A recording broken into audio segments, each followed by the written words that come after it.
These systems are extremely stable. You don't need to maintain these very much once they get to climax. They're self-maintaining, self-replicating. With a little bit of adjustment, productivity comes up, but without maintenance, stability just continues.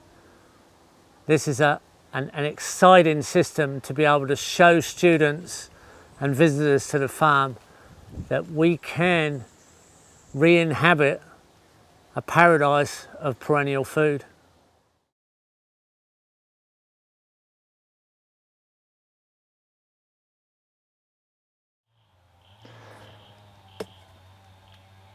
This stump is part of the old growth forest, and this was here originally when we started this food forest.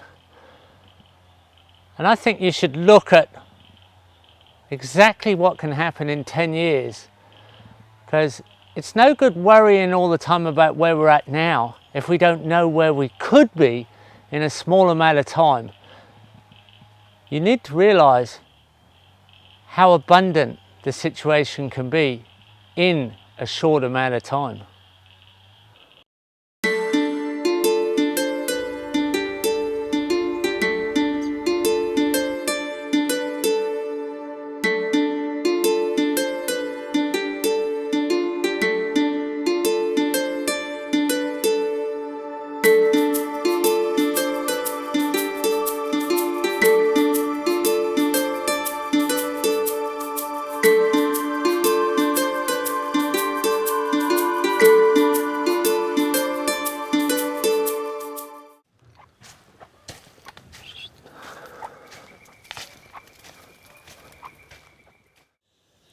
Hi, I'm Geoff Lawton, and I'm going to take you for a tour around Zaytuna Farm, home of the Permaculture Research Institute.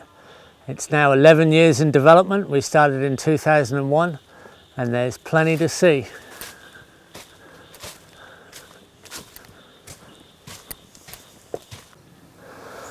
So I'm in the 10-year-old food forest here, and it's the oldest food forest on the property. I'm surrounded by productive trees. There's cherry guavas and Brazil cherries and Davidson plum. There's coffee in the understory. Bananas are still fruiting. There's Tijuana tipu as a nitrogen fixer in the canopy, and ice cream bean and casuarinas fixing nitrogen. There's long-term crops like bunya pine, which is a great native nut tree. There's chocolate pudding fruit, black sapote. There's custard apples.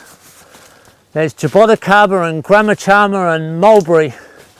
There's guavas, cherry guava, as well as Indian guava, white guava, and feijoa, a relative of guava. There's rose apples. There's a whole mixture of fruit trees here. The wildlife treat it exactly like a forest. The soil's gone black. It's building organic matter all the time and improving non-stop. This is a wonderful habitat for humanity as well as the environment itself. This is one of the most pleasant places to be. It has some of the most diversity, the most stability, and the most delicious food you can ever imagine.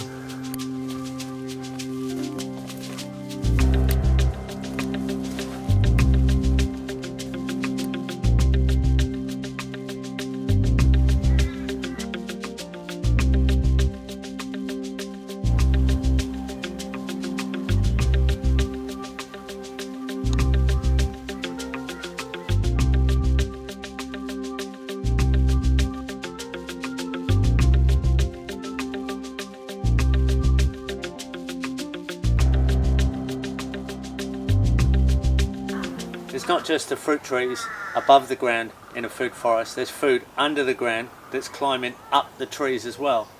This is a tropical yam. It's a Dioscorea quadrilangus, a beautiful name. And these vines are climbing all the way up the legume tree, an ice cream bean fruit tree and a legume tree. But if we go down at this time of year, they're starting to die off and energy's going back down to the ground, and down here is a huge root crop. I'd have to dig it all out with a shovel. These are all potato type crops under the ground, and there's bucket loads under here. I really couldn't pull it all out. It just keeps going down there. Big starch crop of food growing on the canopy, but then dying down and putting its energy into the roots in winter. Great, easy to grow food, and it increases the layers and functionality of these wonderful systems. We're on the edge of the chicken tractor food forest, established by moving chicken tractors, but now it has free range chickens more in their natural habitat, as the chicken originates in Southeast Asia as a forest bird, the Malay jungle fowl. Here they are, our domestic birds, giving us eggs and going to work maintaining our food forests. We've got pumpkin on the fence and papayas, choco on the fence and over the trees, passion fruit behind me, all kinds of things. Let's go and have a look at how happy these birds are and what great work they do for us.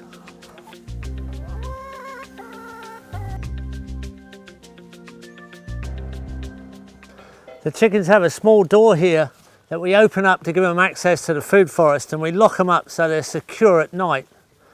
They forage all the way through this system.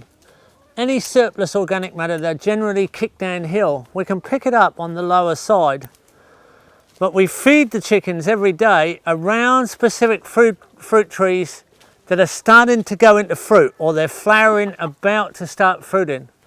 And that way we actually concentrate their effort and their manure where we want them to do the work. And they enjoy doing the work all the time. This is the opposite to a factory, battery chicken factory. This is a chicken paradise. This is a people paradise. And we've got some very special food we can show you for the chickens.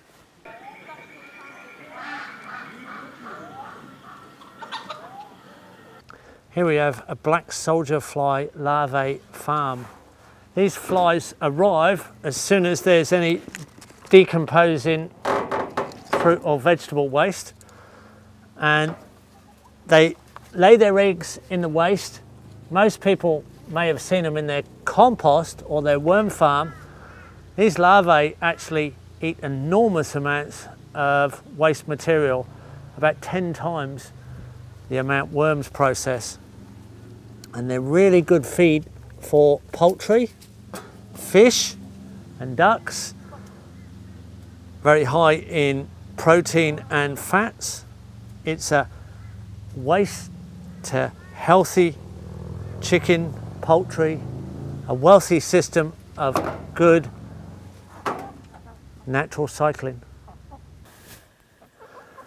Here we have 35 egg-laying birds, and they're inside an electric net fence.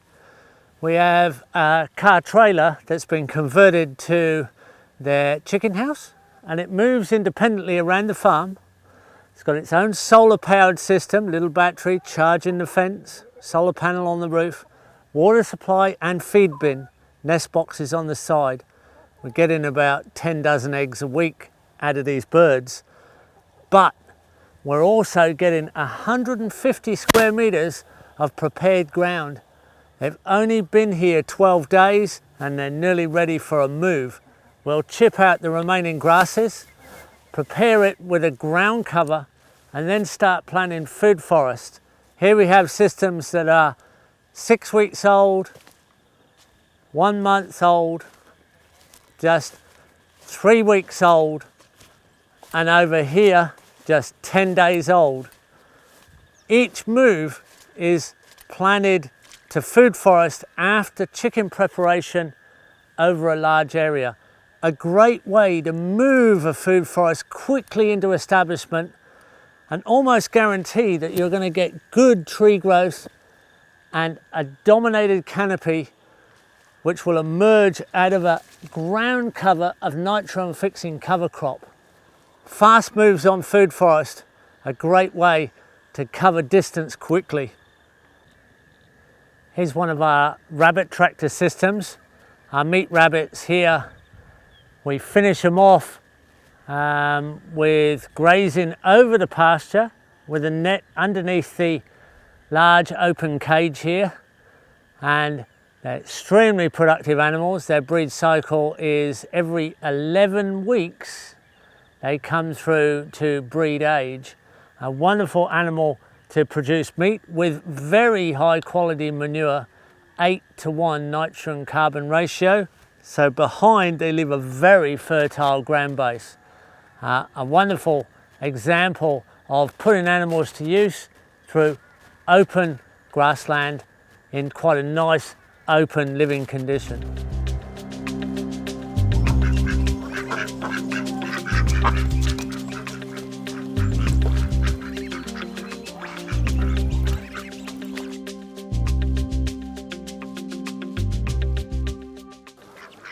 Here we are in a duck food forest. We've got a pond just above us that we can fertigate down with duck manured water. We've got really happy ducks feeding around all the fruit trees here, and they'll pesticide eating slugs and snails and keeping it pretty well pest free. We've got really good citrus and many other types of fruit trees in amongst this sort of Mediterranean setting of food forest. Good production of animals and fruit trees in one location.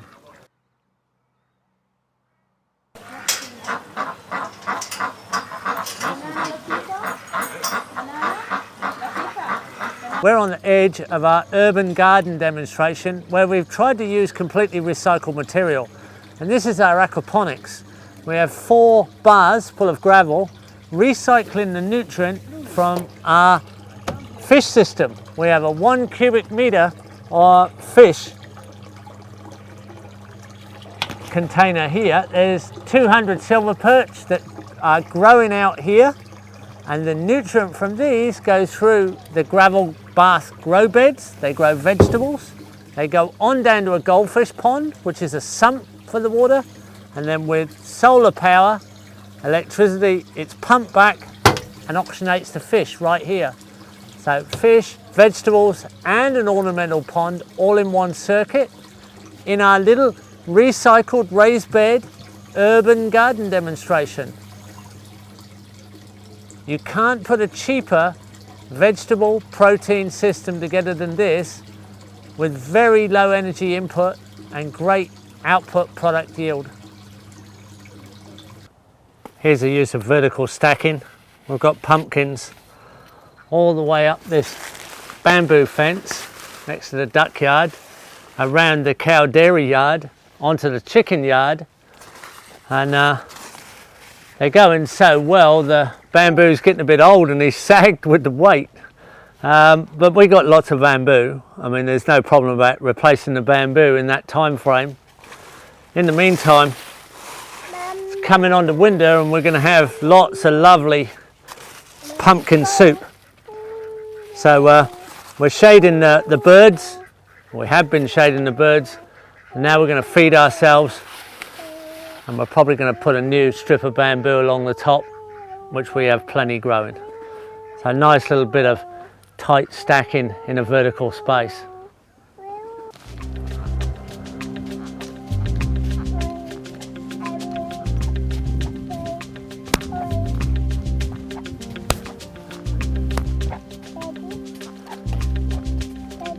Yep.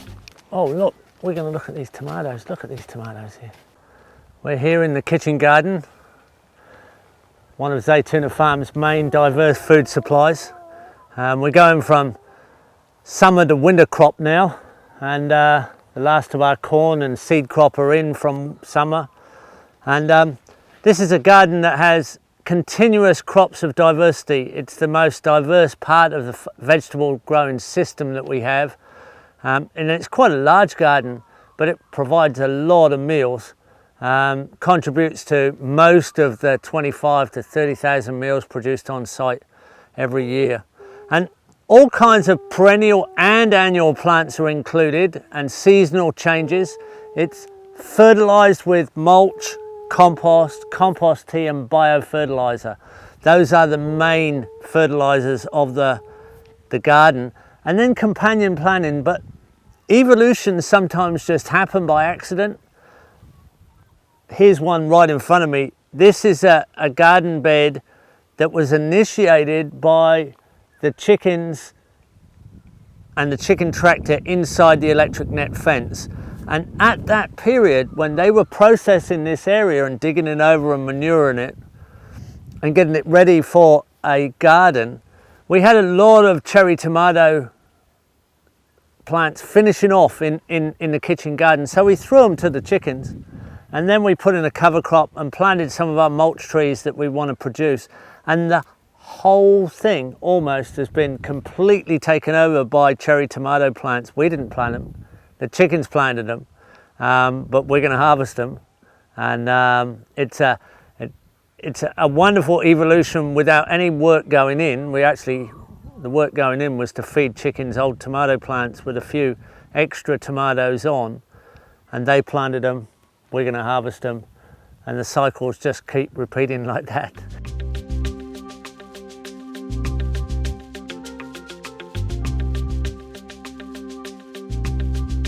So our sandy soil is now a rich, crumbly, dark soil. It's full of crumbs. It's holding moisture really well. And it's much, much darker and higher in organic matter than it ever was before. And it allows us to continuously crop using mulch and composts. With a large garden like this, it's hard to maintain the footpaths free of weeds in the subtropics. So this wheel hoe makes it easy work of it. As long as you keep on top of the weeds a bit, you're just skimming through their roots and keeps footpaths weed free with very little effort. Very simple, appropriate technology tool, the wheel hoe.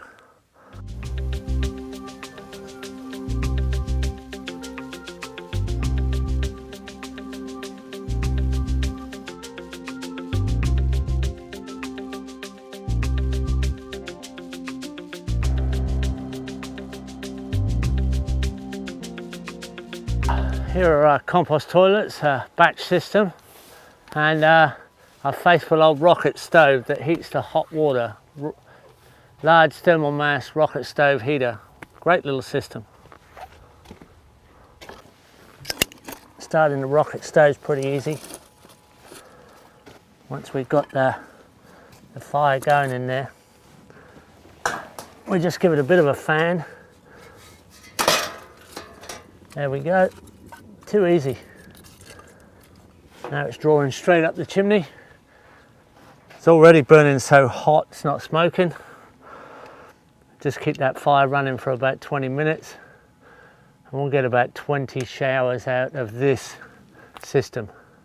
We're about to redo it. We're going to build another model. So we're going to be taking this one down and refining a new development. This one's worked great, but we reckon we can make it work even better.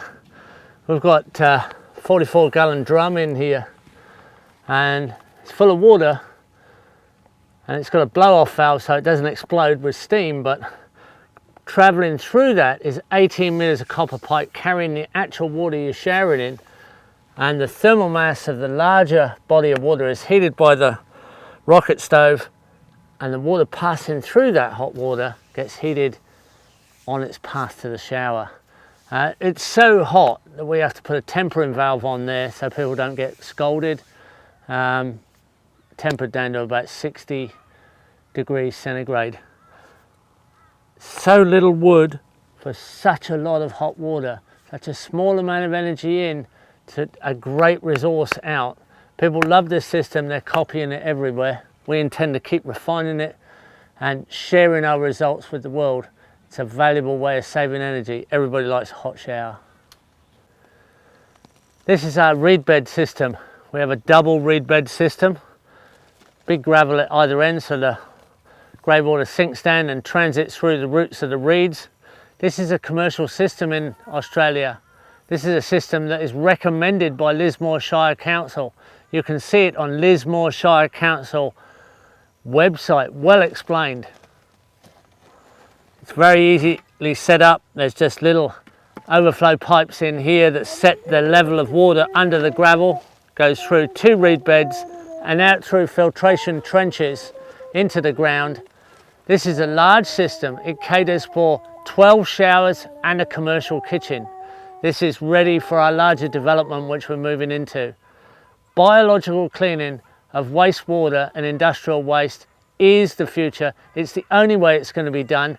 Don't go into old-fashioned, over-engineered systems and look like an out-of-date system. Biology is the only way we can sponge up our pollution into the carbon cycle.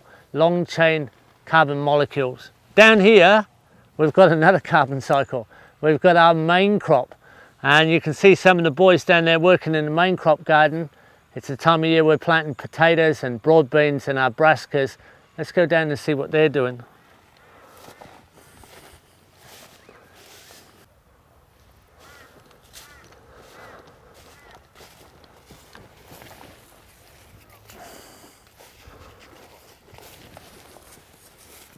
These are the last of the sweet potatoes here. Summer crops come out and winter crops going in.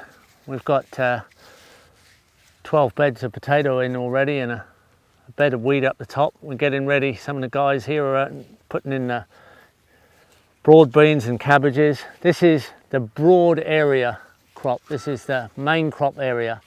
It's a little bit less subtle. It's much larger and it produces the bulk food. This is the main food crop summer and winter season garden, and it's a great learning experience for people to be able to work on a large area and realise that you can't take too many risks and you can't experiment too much because it's a lot of area to cover. There's a lot of potential of getting out most of the main foods for the farm kitchen.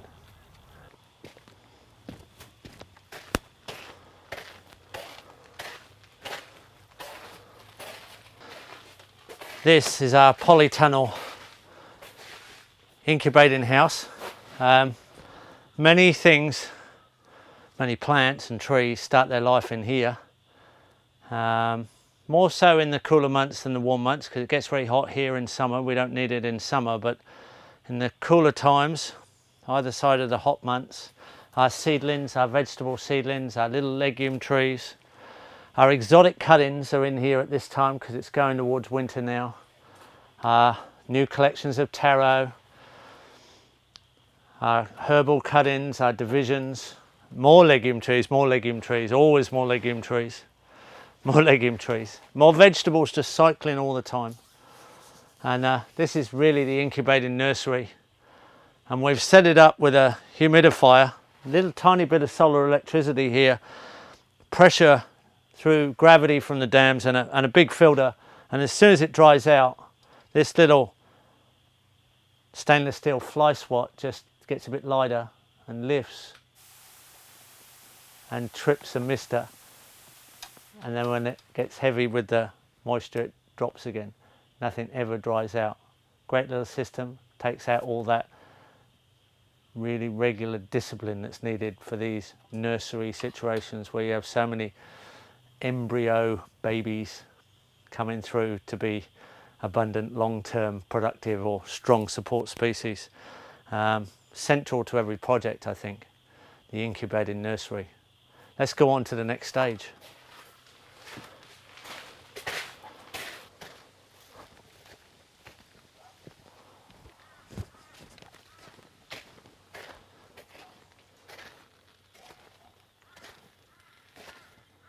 Here we are in the greenhouse, shade house.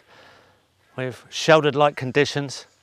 It's not quite so temperature sensitive here. Everything's moving through to kind of like the next stage from the nursery to the kindergarten. Everything's a little bit older, a little bit more established. The legumes are in larger pots, they've been potted on. The vegetable seedlings are getting ready to get transplanted out from here. Some trees desperately need potting. Some are sitting in water because they're more aquatic trees. And here they're getting ready to go out and be hardened outside And this is really the exotic survivors that demonstrate their rugged abundance. So I can see a lot of opportunity here just about to hit the ground. So from here we go out to the hardening off area. Let's have a look at that. Here we are in the hardening off area. This is just before everything hits the ground. And we have an automatic timer here, a little computerized solar powered timer. Underneath here we can set the time for the irrigation, so it's always irrigated. And we have a rain indicator. If it rains, this sensor picks it up so it doesn't get watered, so we never get anything over watered. And we have our little irrigation coming underground, inspection holes here to make sure the taps are working. And there's citrus trees ready to be grafted. Lots and lots of bunya pines, we plant 50 a year. Lots and lots of mangoes, we plant at least 50 a year. Coffee, more legume trees, more fruit trees. We've got red cedar, a whole load of red cedar. They logged this area for that tree, so we're putting it back because we want to replace the reason for the exploitation of the environment. The loggers wanted that red cedar.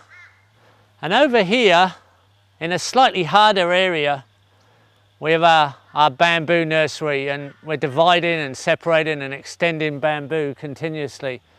We have 28 plus species and we're gaining a few more all the time. And we're continuously dividing them after earthworks courses. We lift them out with excavators and then divide them up, get them growing again so they're good and strong, and then we get them back out. So bamboo keeps extending as a wonderful natural building, craft and food resource that's almost unstoppable and just so easy to maintain if you've got a little bit of discipline, because it's so mathematical. It's such a regular element. It operates so regularly, you just have to be disciplined and you can maintain all your bamboo. So we have this wonderful diversity of stuff happening here that's continuously extending out of here to the land. Bunya pine, probably one of the main foods of the world in the future. Araucaria bidwillii, 18 years to give nuts, and then these nuts are a main food, whole food. This one's ready to go. 800 potential years, maybe 1,000 years of food supply in my hand. I couldn't speak more highly about a tree than the bunya pine. And of course, you know, the mango is just such a classic. And jackfruit, another long-term tree. You're looking at very long-term energy storage in some of these species, and this is no special nursery, it's just the sort of nursery every project needs, that's all. We all need one. Goats. Yeah, goats. Yeah, goats. I'm in the goat pen, which is a small field. The male goats are here at the moment and the female goats are out browsing. But we get quite a few products out of these goats and they do quite a good job, and they actually help us reforest as well. We cut weed trees and bring them in every day, and they strip off the leaves from privet and different weed growth trees, and after the leaves are gone we get bare sticks that we chop up, and every day we chop here on a stump and we get all the kindling we need to light fires and the wood stove.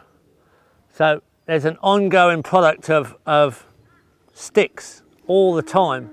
We have manured straw bedding that comes out every week and new bedding goes in, so great fertilizer.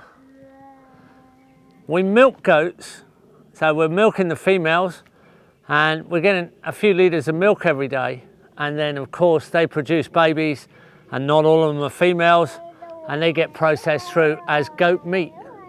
So we've got quite a good product. We've just got our goats in control and we're bringing most of the feed to them, and they strip off the tree leaves that we don't want to grow. They're the weed trees. That opens up the forest and allows us to replant quality trees back into the gullies and the rainforest edges and extend forests. So again, we're extending edges, we're creating fertilizer, we're getting milk, and we're getting firewood. So a great way to put goats into productive sequences on a farm, and they're really nice animals to have around. I'm in one of the larger top swales on the property. This is 10 years old. This is an outer zone food forest. In other words, it's less maintained. I've got an avocado fruiting above me, mango, custard apple, jackfruit, large legume trees, and a complete ground cover. This swale is over 400 metres long, and it floods nearly half a metre deep for 400 metres, 2.5 metres wide, and is one of the main hydration systems for the farm, as well as one of the most efficient low maintenance food forests. On the lower side of the swale here, the water and nutrients soaking through. We have bananas soaking it up, back up and fruiting all the way along the swale. Brazil cherries, bamboo, all different types of fruit trees are starting to evolve down the hill from the nutrient flow on contour of the swale. This is a really easy to maintain system. The ground covers really are controlling all the ground here as it advances out across landscape, almost self-replicating, self-extending in this case. And it's one of our most enjoyable things. Latifah and I walk along here and harvest fruit early in the morning.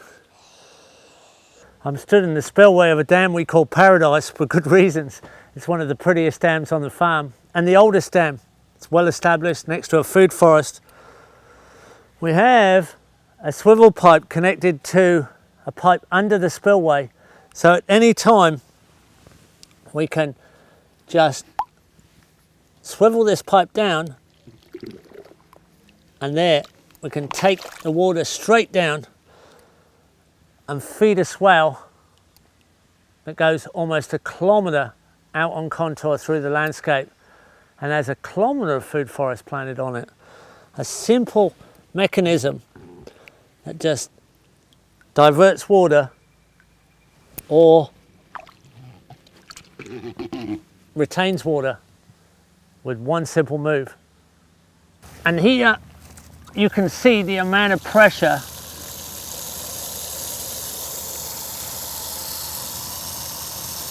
that's the kind of pressure that we have on our gravity irrigation system from the top of the property through to close to the bottom. We have an endless amount of gravity irrigation water. Swales and dams are the main input mechanisms, the design elements that give us an endless drought-proof recharge for gravity irrigation. Never any need to start a pump here.